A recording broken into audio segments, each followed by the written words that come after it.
Hello friends, মৌস কিচেনের সকল বন্ধুদের স্বাগত জানিয়ে আজকে রেসিপি শুরু করলাম।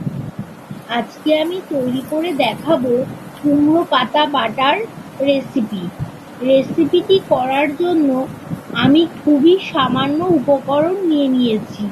সেগুলি হলো বেশ কিছু কচি কুমড়ো পাতা, 9 থেকে 10 কোয়া রসুন, সামান্য কালো জিরে, 2-3টে শুকনো লঙ্কা ঝাল অনুযায়ী, পরিমাণ মতো হলুদ, লবণ ও পরিমাণ মতো সর্ষের তেল।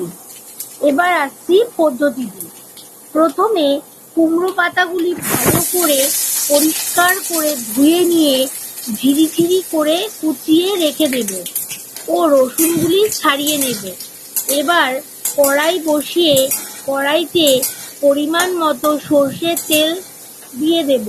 তেল গরম হলে তেলের মধ্যে ছোট চামচের 1/2 চামচ কালো জিরে ও শুকনো লঙ্কা, রসুনের কোয়া দিয়ে ভালো করে লো ফ্লেমে ভেজে নিয়ে কুচিয়ে রাখা কুমড়ো পাতাগুলি দিয়ে ভালো করে নেড়ে চেড়ে নিয়ে হলুদ ও নুন দিয়ে ভাজা ভাজা করে নিয়ে যখন পাতাগুলি মজে আসবে তখন আরেকটু ভালো করে ভাজা ভাজা করে নিয়ে পাতাগুলি তুলে মিক্সিতে দিয়ে ঠান্ডা করে একটু পেস্ট তৈরি করে নেব বা পাটায় বেটে নেব।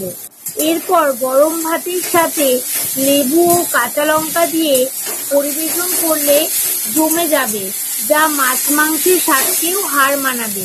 রেসিপিটি যদি আপনাদের ভালো লেগে থাকে তাহলে অবশ্যই ট্রাই করে দেখবেন আর শেয়ার, সাবস্ক্রাইব, লাইক, কমেন্ট করে জানাবেন। ভালো থাকবেন, সুস্থ থাকবেন। আবারও দেখা হবে নতুন নতুন রেসিপির সাথে আমার ইউটিউব চ্যানেল মৌস কিচেনে।